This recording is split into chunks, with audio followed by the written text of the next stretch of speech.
আমাদের এখানে দেখছি খুব রাতের বেলা আলো স্টোরে আছে বিশাল দৌড়ে দৌড়ে গাড়িটা লোড করে।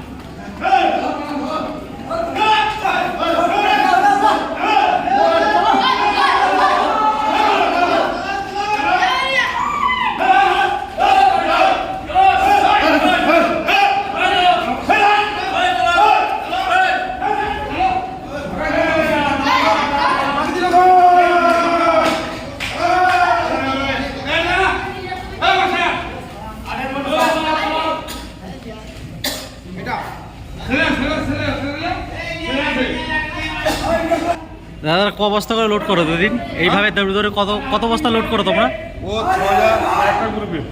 এক একটা গ্রুপে 6000 করে এরকম দৌড়ে দৌড়ে সব লোড করে নাকি? আচ্ছা, দাদার সাথে কথা বললাম, এখানে 6000 করে বস্তা এক সময় লোড করে এটা একাই। তো খুব কষ্ট করেই দাদারা খাটনি করে দৌড়ে দৌড়ে লোড করছে, আমরা দেখতে পাচ্ছি, সেই ভিডিও আমরা দেখাচ্ছি। এত মাল মানে মাথায় নিয়ে 50 কিলোর বস্তা দৌড়ে দৌড়ে লোড করা মানে বিশাল একটা ব্যাপার।